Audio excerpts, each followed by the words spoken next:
Paz do Senhor para os irmãos. Amém. Glória a Deus, para mim é sempre uma alegria muito grande estar com os irmãos aqui na Devec Taquara. Essa igreja aqui é a minha casa. Eu tive uma passagem, foi um tempo maravilhoso aqui com os irmãos. Minha palavra de gratidão ao pastor Silas Filho. Eu sempre digo que quando Deus quer nos abençoar, Ele não nos dá coisas, Ele nos dá pessoas, E Deus colocou o pastor Silas Filho na minha vida, no meu caminho, para me abençoar, para me instruir, para ser um canal poderoso de Deus na minha vida. E tenho certeza que o pastor Silas Filho é um presente de Deus para os irmãos também. Foi forte esse amém, glória a Deus. Então, irmão, valorizar, tá? Seu pastor é um homem de Deus, alguém muito especial, não apenas para mim, para você, mas para todos nós, tá? Abra sua Bíblia, você que a trouxe, no Evangelho por João, capítulo 6. Enquanto você está aí localizando também, louvo a Deus pela vida dos meus amigos aqui, pastor Isaías, pastor Josué, sobrinho, ele está ali. E eu tenho tantos amigos queridos aqui, irmãos, tantos amigos queridos, pessoas especiais. Eu, de um tempo para cá, desde que eu fui ser vice lá na Devec Recreio e depois dirigente, eu tenho recebido muitos convites para pregar, e eu nego 90% deles. Não vou, porque eu tenho que ficar na igreja, eu sou pastor de igreja. Mas sempre que o pastor Silas Filho me chama, irmão, é com uma alegria, uma honra no meu coração que eu venho, tá? Então para mim é uma honra muito grande estar com os irmãos aqui. Evangelho por João, capítulo 6, é um texto muito conhecido. Eu sinceramente não vou falar nada que você nunca ouviu, Eu acredito inclusive que o que edifica a igreja não é ela ouvir o que ela nunca ouviu, é ela ouvir o que Jesus fez e o que Jesus falou.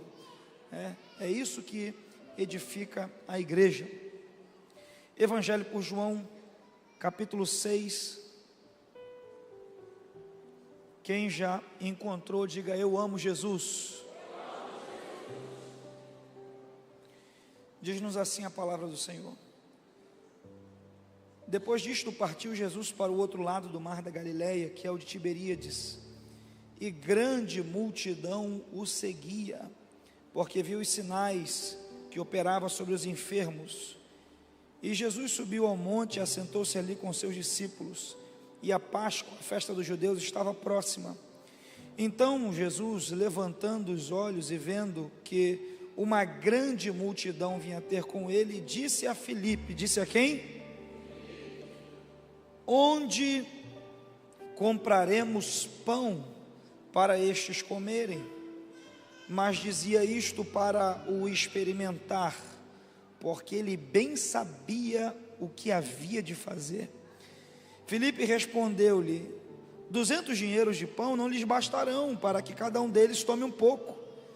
E um dos seus discípulos, André, irmão de Simão, disse-lhe: está aqui um rapaz que tem 5 pães de cevada e 2 peixinhos, mas o que é isto para tantos? E disse Jesus: mandai assentar os homens.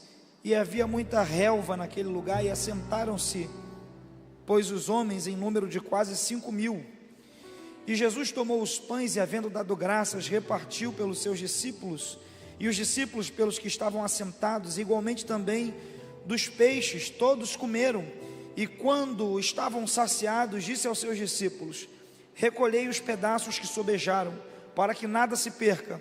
Recolheram, pois, e encheram 12 cestos de pedaços dos 5 pães de cevada que sobejaram aos que haviam comido. E você diz amém pela palavra do Senhor. Alguém já disse, eu concordo, que não são as respostas que movem o mundo, são as perguntas. Eu não sei se você já teve a experiência de estar numa sala de aula, mas eu já, e o professor passando ali a matéria e explicando a matéria, e você ter uma dúvida e você ficar com vergonha de perguntar a sua dúvida. Isso já aconteceu contigo ou só comigo? Então já aconteceu. Você fica com medo de perguntar e pensar: pô, será que vão pensar que eu sou muito para perguntar esse negócio? Será que está todo mundo entendendo? Porque, via de regra, é assim. A gente faz uma pergunta, via de regra, quando a gente não sabe e quer saber. Exceto em algumas ocasiões, que são um pouco diferentes. Às vezes, quando uma mulher faz uma pergunta, ela já sabe a resposta. Ela está esperando você acertar a resposta que ela quer. E, tirando essa ocasião, mas via de regra, quando a gente faz uma pergunta, é porque a gente não sabe de algo e a gente quer saber. Quando a gente não conhece algo e quer conhecer. Quando a gente não compreende e quer compreender. Quando a gente quer assimilar melhor a informação. Quando a gente quer entender melhor um assunto. Quando a gente quer compreender algo, um fato que ocorreu, a gente faz uma pergunta. E via de regra a gente faz perguntas assim, quando a gente não sabe e quer saber. Mas quando eu olho para Jesus nesse texto, eu quero partir daqui. Jesus faz uma pergunta para Filipe, e a pergunta é esta: onde compraremos pão para estes comerem? E eu quero que você guarde isso no seu coração, porque eu só faço uma pergunta quando eu não sei e quero saber. Você só faz uma pergunta quando você não sabe e quer saber. Mas Jesus é o único que só faz uma pergunta quando já sabe, porque Ele sabe de todas as coisas e quer ensinar. Então, a realidade e o ponto de partida para nós nessa noite, para nós entendermos o que Deus quer transmitir, é que o ser humano normal só pergunta quando quer saber, e Jesus só pergunta quando quer ensinar. Eu vou mais uma vez. Jesus é diferente de nós. Nós perguntamos quando não sabemos e queremos saber. Jesus pergunta quando quer ensinar alguma coisa para cada um de nós. E aí, quando a gente olha para a Bíblia, Jesus fez mais de 200 perguntas ao longo dos 4 evangelhos. Dentre essas perguntas, algumas são muito marcantes. Quando, por exemplo, ele chega em Cesareia de Filipe, em Mateus 16, ele junta os discípulos e faz uma pergunta: quem dizem os homens ser o Filho do Homem? Jesus não tinha uma crise de identidade. Jesus não precisava da aprovação. Ele fez uma pergunta porque ele queria desenvolver o raciocínio dos discípulos, aguardava que eles recebessem um entendimento e liberar algo sobre eles. Qual foi o desfecho dessa pergunta? Eles olharam para Jesus e falaram: Jesus, uns dizem que tu és um profeta, outros dizem que tu és Jeremias, e alguns dizem que tu és até João Batista, que voltou à vida. Confundem o Senhor com João Batista. Aí Jesus de novo pergunta para eles: e vocês? Quem dizem que eu sou? E aí Pedro, tomado pela revelação, olha para Jesus e diz assim: tu és o Cristo, Filho do Deus vivo. Quando ele diz isso, imediatamente ele chega no ponto que Jesus queria. E Jesus olha para ele e diz: e eu também te digo que tu és Pedro, e sobre esta afirmação que eu sou o Cristo, eu edificarei a minha igreja, e as portas do inferno não prevalecerão contra ela. Deixa eu abrir um parêntese para dizer que as portas do inferno não prevalecerão. Você pode me ajudar a pregar e dizer para quem está ao seu lado: as portas do inferno não vão prevalecer contra a tua vida. Aleluia. Deus é maior para te dar vitória diante de toda investida de Satanás. A gente vai olhando para o Novo Testamento e vai vendo as perguntas, como, por exemplo, quando ele ouve um cego clamar, o cego Bartimeu. Bartimeu vai clamando: Jesus, filho de Davi, tem misericórdia de mim. Jesus, filho de Davi, tem misericórdia de mim. Aí Jesus chama ele, e ele era cego. Me parece que era óbvio que ele era cego e ele queria ver. É óbvio isso. Mas mesmo assim Jesus faz uma pergunta. Qual é a pergunta? Jesus olha para ele e diz: que queres que eu te faça? Isso aqui também é interessante. Jesus não sabia que ele queria ver. Jesus não sabia que ele queria enxergar. Jesus perguntou essa pergunta para nos dar uma lição. Que lição? É que assim que Jesus faz a pergunta, a resposta de bate-pronto do cego é essa: que eu torne a ver. Aí Jesus olha para ele e diz: não, você não está entendendo. Vai em paz, a tua fé te salvou. Então o que o cego mais desejava era o retorno da visão, mas o que Jesus deu primeiro para ele foi a salvação. O que fez ele procurar Jesus foi o desejo de ver, mas o que fez Jesus querer encontrar com ele foi o desejo de salvá-lo. E aí só depois que ele recebe a salvação, que o texto diz, e logo viu e seguiu a Jesus pelo caminho. O que essa pergunta de Jesus ensina para nós? É que muitas vezes o que nos atrai à presença de Jesus, o que nos faz querer mais de Deus, o nosso maior desejo não é a nossa maior necessidade. O maior desejo do cego era voltar a enxergar, mas o que ele mais precisava não era de visão, era de salvação. E eu quero que você entenda isso. Não sei se você vai dar glória a Deus agora, mas eu também estou preocupado com o seu glória. Talvez o seu maior desejo não é a sua maior necessidade, e eu tenho uma responsabilidade com o céu para te dizer essa noite, que o compromisso de Jesus não é de te mimar e de realizar os teus desejos, mas é de prover para a tua real necessidade. Você sabia? Se for para aplaudir Jesus, ajuda aquela irmã ali, em nome de Jesus.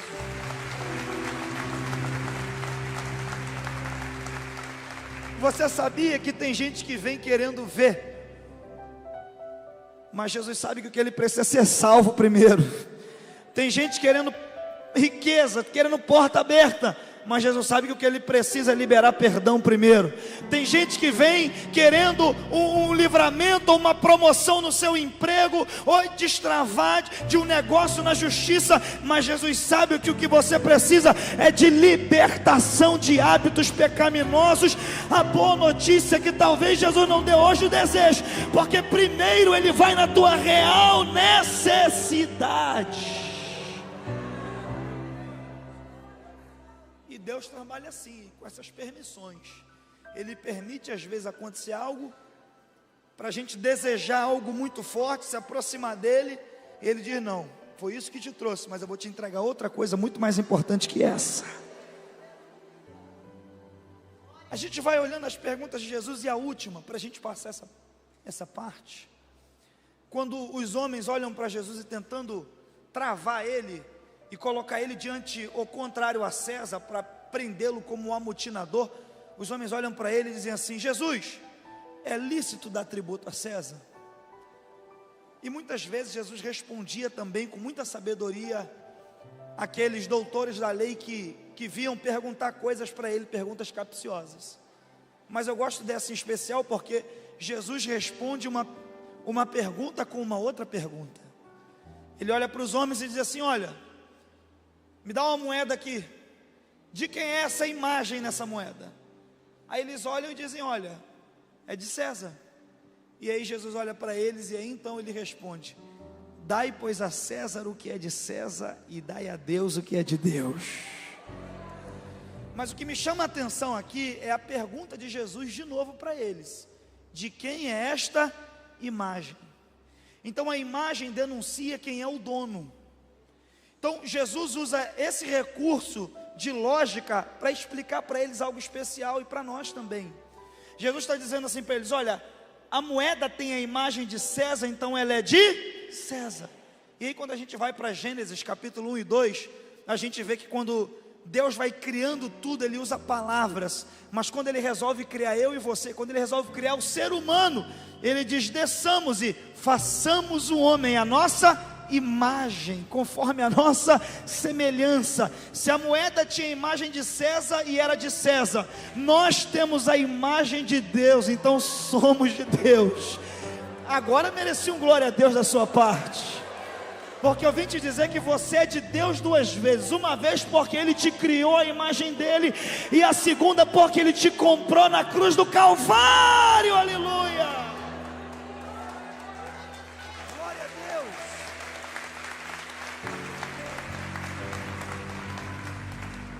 Então quando Jesus queria ensinar algo, Ele fazia perguntas.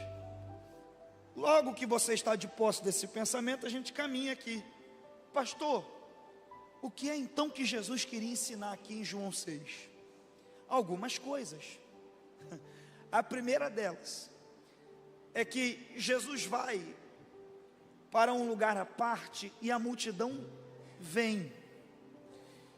Quando ele olha para essa multidão, ele chama a Filipe, o texto que diz, o verso 5, onde compraremos pão para dar a essa multidão? Aí Filipe diz: ó, Jesus, se a gente tivesse 200, Jesus, não ia dar. Não tem nem lugar para a gente comprar esse pão todo para esse pessoal.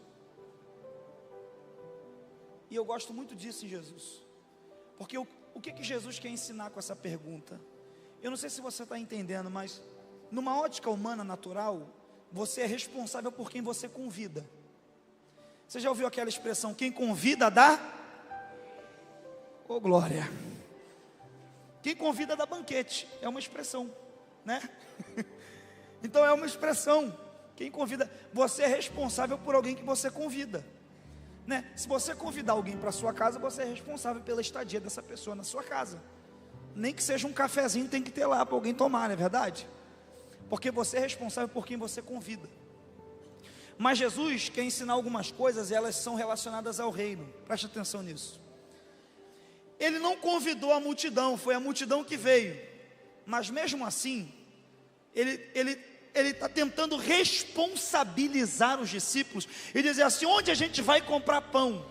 Nos textos paralelos a João, que é o texto de Marcos, Lucas e Mateus, a Bíblia diz que os discípulos chegam a dizer: manda a multidão embora, o Senhor não tem nada a ver com essa multidão. E Jesus diz para os discípulos: dei-lhes voz de comer. Em João traduziu essa informação assim: onde compraremos pão? A primeira coisa que Jesus queria ensinar para os discípulos e quer ensinar para nós é que o reino dele é um reino de responsabilidade. Você pode me ajudar e dizer para quem está ao seu lado: o reino de Deus é um reino de responsabilidade. Isso aí, diga para essa pessoa. Você que está na galeria, diga: o reino de Deus é um reino de responsabilidade. Pode dizer para essa pessoa: deixa eu te explicar uma coisa, o reino de Deus não é um reino de obrigações. Você não é obrigado. Você não é obrigado a estar na igreja. Alguém botou uma arma na sua cabeça e falou: vai para Devec Taquara, hoje é o pastor Bruno que prega lá. Não. Alguém colocou uma arma na sua cabeça para você ofertar? Não, você não é obrigado a ofertar. Você não é obrigado a nada. Você não é obrigado a ser voluntário. Você não é obrigado a pregar. Você não é obrigado a evangelizar. O reino de Deus não é um reino de obrigações, é um reino de responsabilidades. Por que a gente vem? Porque eu sou responsável pela minha vida espiritual, eu preciso ter comunhão. Por que a gente evangeliza? Porque eu sou responsável pela propagação do evangelho. Por que eu oferto? Porque eu sou responsável pela propagação do evangelho e manutenção da casa de Deus. Então eu tenho uma palavra para você: no reino de Deus não tem obrigação, mas tem responsabilidade. Irmão, deixa eu falar uma coisa. Uma das coisas que mais me incomoda é ver gente irresponsável. Você precisa entender isso. Deus não trabalha com irresponsáveis. O reino de Deus é pautado em responsabilidades. Você precisa entender uma coisa: a responsabilidade é uma chave que te dá acesso a um novo ciclo e a um novo nível. Você precisa guardar isso no seu coração. Você lembra da parábola dos talentos? Quando a Bíblia Sagrada nos mostra que o Senhor tinha alguns talentos e resolveu repartir entre 3 servos. A um ele deu 5 talentos, a outro ele deu 2 talentos, e a outra ele deu 1 talento. Isso é interessante. Esse Senhor não é comunista, ele não deu a mesma coisa para todo mundo. Ele repartiu 5, 2 e 1. E o texto diz que foi de acordo com a capacidade de cada um. E aí ele reparte esses talentos e ele vai para uma terra longínqua. Depois de um tempo a Bíblia diz que ele volta e pede contas. Ou seja, a responsabilidade do que foi feito com o talento. Aí o que tinha 5 virou para o Senhor e falou assim: olha, eu granjeei mais 10. Está aqui os 10 talentos que o Senhor me deu 5, estou te devolvendo 10. Aí o que tinha 2 voltou para o Senhor e falou: toma aqui, eu tenho 4 talentos agora. O Senhor me deu 2, eu granjei mais 2, dobrei o que o Senhor me deu, e está aqui, ó, tem mais 2 talentos. E aí o que tinha recebido 1, ele não mostrou mais nada, ele deu uma desculpa, falou: Senhor, eu vi que o Senhor ia para longe, e aí eu achei melhor enterrar esse talento, porque o Senhor é um Senhor duro, que julga com dureza, e é complicado, eu fiquei com medo, e aí resolvi enterrar o talento. Algumas coisas a gente percebe nessa parábola sobre responsabilidade. Quem não teve responsabilidade, que foi o que recebeu um talento, teve uma desculpa. Quem é bom em dar desculpa não é bom em assumir responsabilidade. Seja especialista em assumir responsabilidade. Geralmente é assim, irmão, quem não dá resultado dá desculpa, quem não assume responsabilidade dá desculpa. Mas aquele que assumiu a responsabilidade, que granjeou mais 5 talentos, a Bíblia diz que o Senhor da parábola falou assim: ó, vou fazer o seguinte, me dá esse teu 1 talento, servo mau e infiel, que eu vou dar àquele que assumiu a responsabilidade e granjeou mais 5, para ele ter 11 talentos no total. Sabe o que é isso? Aquele que teve responsabilidade foi levado a um outro nível e recebeu mais. Eu tenho uma palavra para você: assuma responsabilidades, não tenha medo de desafio, honre com aquilo que você se propõe a honrar, porque Deus vai te levar num novo nível. Aleluia. Você precisa entender essa verdade, irmão. A caminhada com Deus é um caminho assim. Deus te coloca numa responsabilidade pequena, aí você está ali naquela responsabilidade fazendo o teu melhor, e aí Deus te leva a outro nível, e depois a outro nível, e depois a outro nível, e depois a outro nível. Assuma responsabilidades, porque Deus vai te levar a um outro nível. A segunda coisa que eu percebo que Jesus queria ensinar aqui é que os discípulos queriam que a multidão fosse embora. Eu quero que você guarde isso. E Jesus sabia que essa multidão ia embora, mas era só após receber o milagre. A multidão veio e os discípulos queriam que Jesus botasse ela logo para ir embora. Mas Jesus não. Antes de mandar a multidão embora, ele fez um milagre nessa multidão, que foi a multiplicação de pão e peixe. Qual é a segunda coisa que Jesus quer ensinar com essa pergunta? É que só Ele sabe a hora certa de certas coisas irem embora da sua vida. É Ele que sabe a hora certa de a multidão ir. É Ele que sabe a hora certa de você sair daquele lugar. É Ele que sabe a hora certa de esse problema desaparecer da tua vida. Eu preciso te dizer uma coisa: tem vezes que a gente quer se livrar logo de certas situações, de certos embaraços, de certas complicações, mas é Deus que sabe a hora certa disto acontecer. Quando a gente vai para Atos dos Apóstolos, capítulo 3, a gente vê uma cena muito interessante. A Bíblia diz que havia um coxo, que era coxo de nascença, e era posto desde pequeno na porta do templo, todos os dias, aquele templo que Jesus tinha visitado, e em Atos o coxo estava lá todo dia no templo. O que isso significa? Que Jesus passava por aquele coxo, mas a hora de ele ser curado foi com Pedro e João. O dia que Pedro e João subiram ao templo, olharam para ele e falaram: nós não temos prata nem ouro, mas o que nós temos, isso nós te damos, em nome de Jesus, levanta e anda. O interessante é que Jesus passou muitas vezes por ali, mas não tinha chegado o tempo ainda da cura na vida do coxo, do problema dele sair da vida dele. Você precisa guardar isso no teu coração. Deus tem uma hora certa para as coisas irem embora. Deus tem uma hora certa. Então guarda isso. Não troque o tempo de Deus pelo seu. O tempo dele é muito melhor que o seu. A vontade dele é boa, perfeita e agradável. Você precisa entender isso. Se Jesus manda a multidão embora, eu não estava aqui pregando sobre a multiplicação de pão e peixe.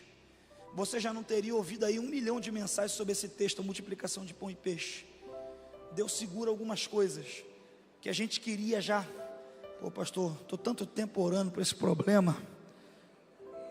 Pô, pastor, estou tanto tempo, pastor, mas estou muito tempo. Mas você não chegou ainda no tempo de Deus. Calma. E não se sinta mal por ter esse tipo de questionamento, porque até Paulo teve isso. Deus colocou um espinho na carne de Paulo, e Paulo ficou desesperado e começou a orar a Deus, e orou por algumas vezes a Deus, pedindo que Deus arrancasse aquele espinho. Tipo assim: manda essa multidão embora, Deus. Tira esse espinho, manda ele embora da minha vida. Aí Deus olha para Paulo e diz: não, a minha graça te basta, porque o meu poder se aperfeiçoa na sua fraqueza. Ah, irmão, guarda isso que eu vou te falar. Essa multidão aqui foi uma bênção para esses discípulos, para eles terem essa experiência. Esse problema que não foi embora ainda está te ensinando a ser mais paciente, está te ensinando a ser mais dependente, está te ensinando a ser mais crente. Só a irmã ali deu glória a Deus. Eu vou mais uma vez. Essa multidão que não foi embora ainda está te ensinando a ser mais crente, paciente, está te melhorando como pessoa. Guarda isso. Ela só vai embora depois que Deus fizer um milagre, porque Deus não transforma a tragédia em escapismo. Deus transforma a tragédia em triunfo. Deus transforma problema em testemunho. E enquanto não virar, Ele não manda embora. Aleluia. Se for para aplaudir a Jesus,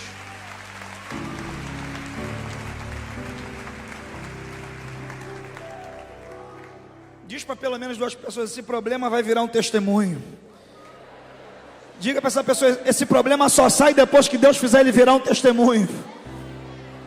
Glória a Deus, glória a Deus, glória a Deus. Aleluia.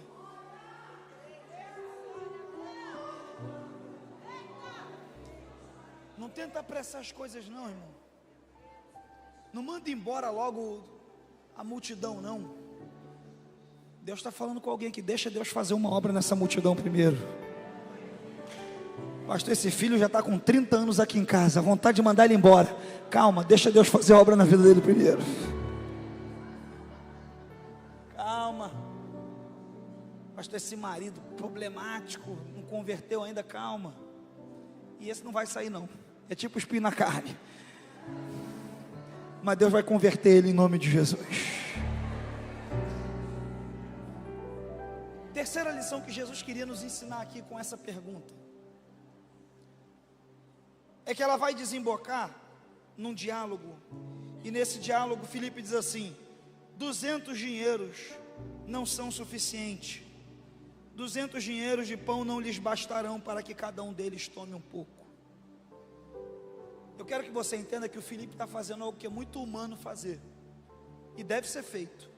Ele está usando a lógica, pastor Silas Filho.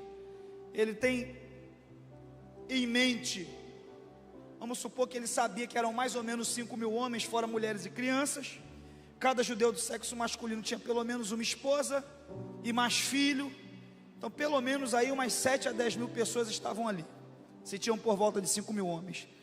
Então Filipe olha para aquilo ali e ele faz uma conta rápida e lógica na cabeça dele. A lógica é: se a gente tivesse muito dinheiro, ainda não era suficiente. E qual é a terceira lição que Jesus quer ensinar para mim, para você, e ensinou para Filipe? É que no Evangelho você não pode trabalhar só com a lógica. No Evangelho você tem que colocar um elemento chamado fé. Irmão, eu vou te falar uma coisa. É verdade que você tem que... Eu não estou dizendo para você excluir a lógica, pelo amor de Deus, tá? Não estou falando isso. Eu estou falando que você não deva ser organizado. Eu não estou falando que você não deva administrar os recursos. Eu não estou falando que você não deva medir as coisas. Não é isso que eu estou falando. Eu estou falando que você deve fazer a tua conta e colocar mais um elemento nessa equação chamado fé. Sabe por quê, irmão? Se a vida for só lógica, 1 mais 1 é 2. Mas quando você coloca fé, 1 mais 1 pode ser 3. 1 mais 1 pode ser 4. Eu sinto a presença de Deus aqui. 1 mais 1 pode ser 5. 1 mais 1 pode ser suficiente para alimentar uma multidão de mais de 5.000 homens. Para de botar só limitação na tua vida e coloca fé. Coloca fé, irmão. Irmão, se eu não fosse colocar fé, eu não sei onde eu estaria. Por esses dias eu estava num lugar pregando e eu falei assim: eu nasci numa comunidade, Vila Aliança. Alguém aqui conhece? A irmã ali falou: calma, irmã, calma. É brabo, calma. Outra ali disse: misericórdia. Nasci lá na Vila Aliança. Brabo, perigoso, verdade? Condomínio fechado, por barricadas. Olha para mim aqui.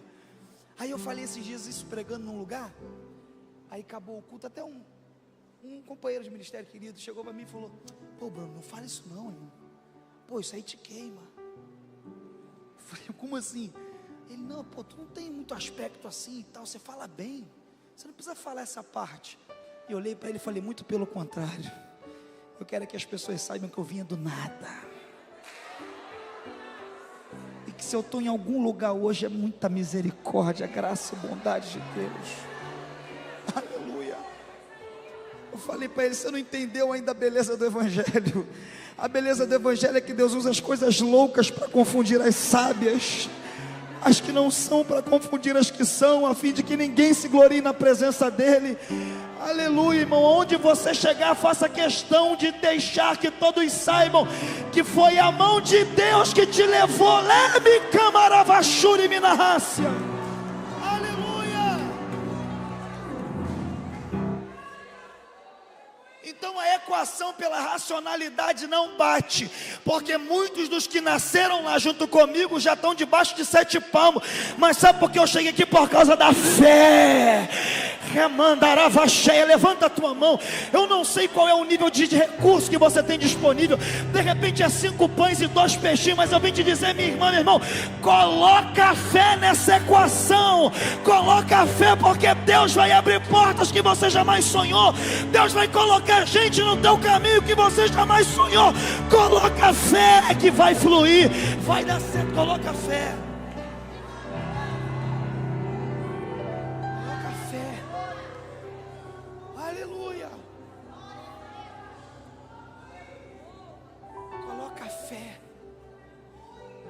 Você chegou a algum lugar hoje foi por causa da fé em Deus, e vai continuar chegando por causa da fé nele.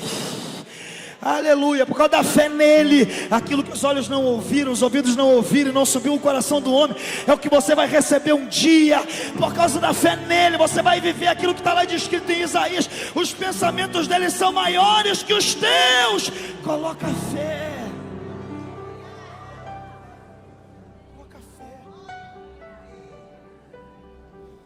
Irmão, a vida sem fé,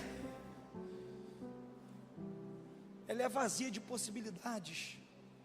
A vida sem fé não tem alcance. Coloca fé nas tuas questões aí.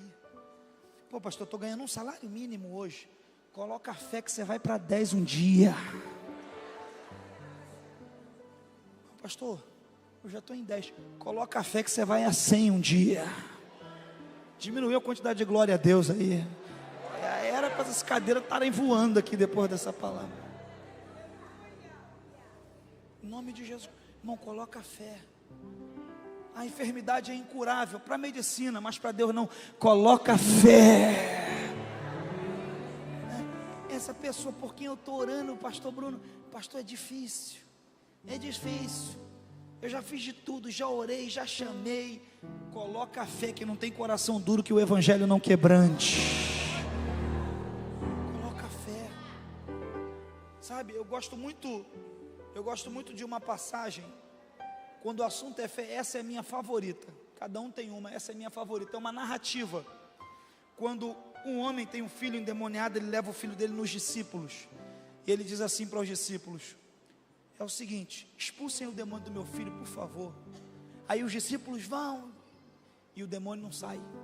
Aí a Bíblia diz que eles levam então aquele homem até Jesus, e quando ele chega diante de Jesus, ele diz assim: Jesus, aqui ó, meu filho está aqui com esse problema, e os teus discípulos não puderam fazer nada. Se o Senhor pode fazer, faz alguma coisa. Você lembra desse texto? Aí Jesus olha para ele e diz assim: se tu podes crer, tudo é possível ao que crê. Ai, eu vou mais uma vez. Se tu podes crer, tudo a Devec Taquara é possível ao que crê. É absurdo, mas é possível ao que crê. Está distante, pastor, mas é possível ao que crê. Você pode receber essa palavra nessa noite, levantar a mão e dar um brado de glória a Deus. Tudo é possível ao que crê. Eu sinto uma graça para dizer: não é uma coisa é possível ao que crê, algumas coisas são possíveis ao que crê. Tudo é possível ao que crê.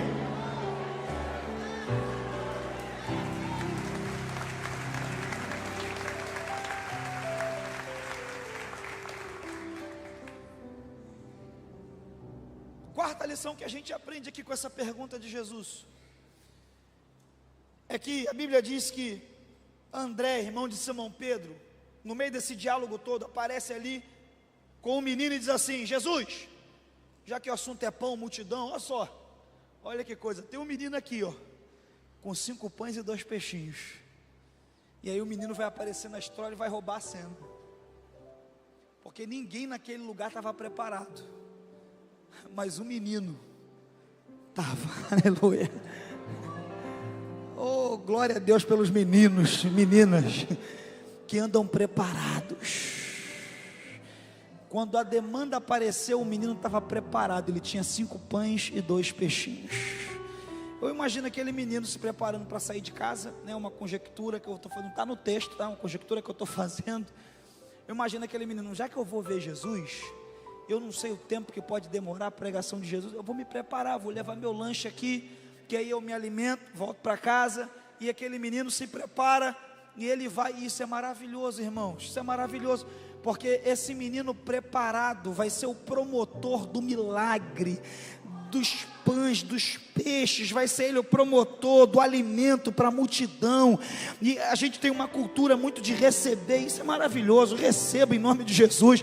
A gente tem uma cultura que a gente vem para receber, a gente nasce para receber, mas eu quero te dizer nessa noite, eu já caminho para encerrar, tenha também o entendimento que Deus te chamou para ser promotor de milagre na vida de outras pessoas, em nome de Jesus.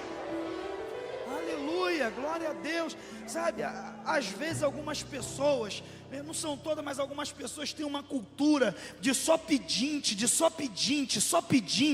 pede tudo, pede o tempo todo, não cede nada, não dá nada, não ajuda nada, sabe, irmão, a gente tem que romper, porque é essa cultura de ser sempre o dependente, que te escraviza, distante daquilo que Deus quer. Você tem que romper com isso para uma cultura de um promotor de milagre, de um provedor para outras vidas. Eu não quero, irmão, ficar todo dia dependendo de provisão. Eu quero que Deus mande uma provisão que seja suficiente para eu ser provedor para outras pessoas.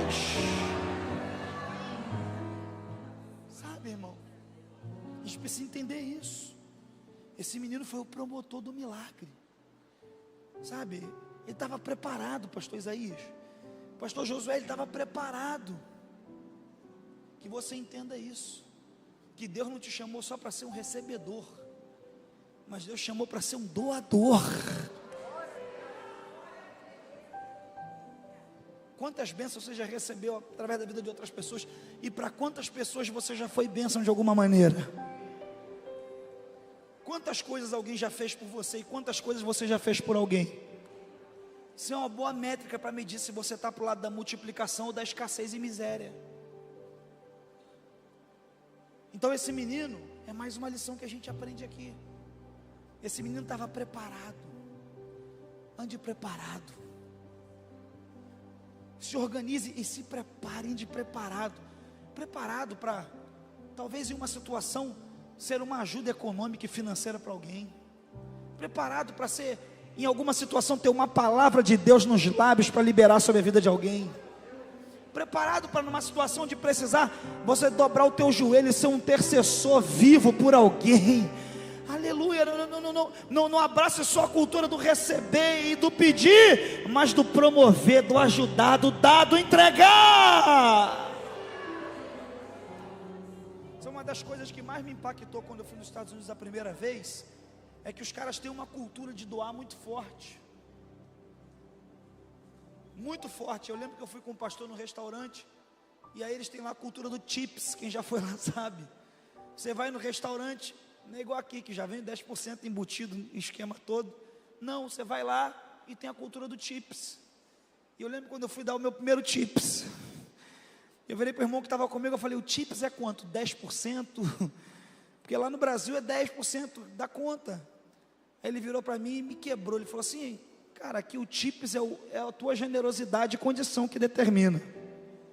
Tem garçom que recebe tips às vezes maior que a conta, dependendo do cliente. Falei: calma que eu não estou nesse nível ainda não, mas Deus vai me levar um dia.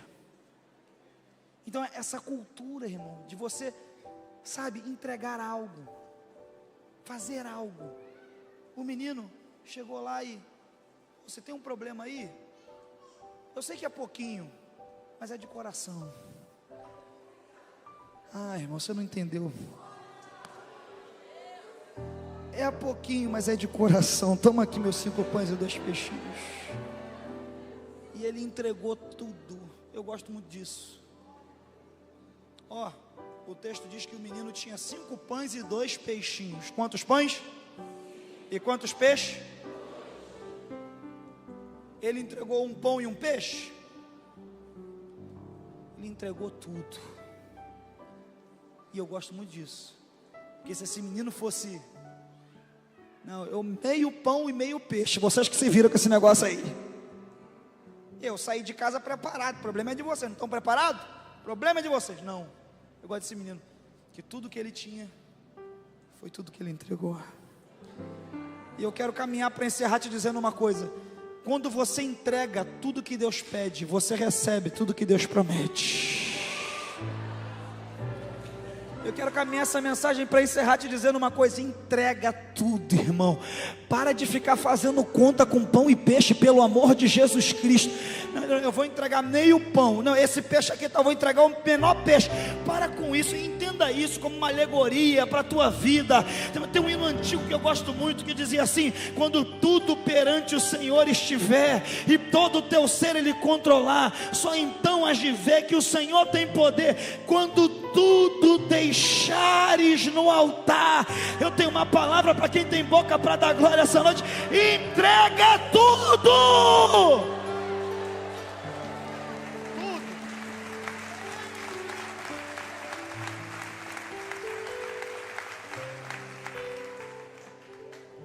Entrega tudo, irmão. Diga para quem está ao seu lado: tudo.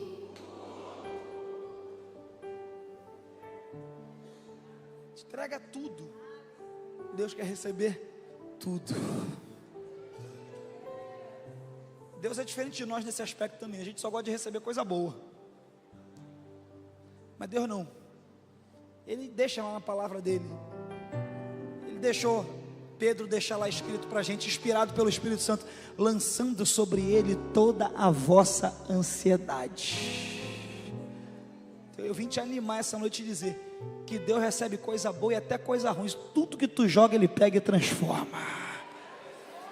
O que vale é estar todo o teu ser na mão dEle. Todas as tuas qualidades, defeitos, aptidões, inaptidões, aleluia, aleluia, talentos, dons, falhas. Eu vim dizer para alguém aqui essa noite: entrega tudo. O menino que entregou 5 pães e 2 peixinhos viu sobrarem 12 cestos cheios. Você não tem noção do que Deus pode fazer com essa entrega. Fica de pé em nome de Jesus.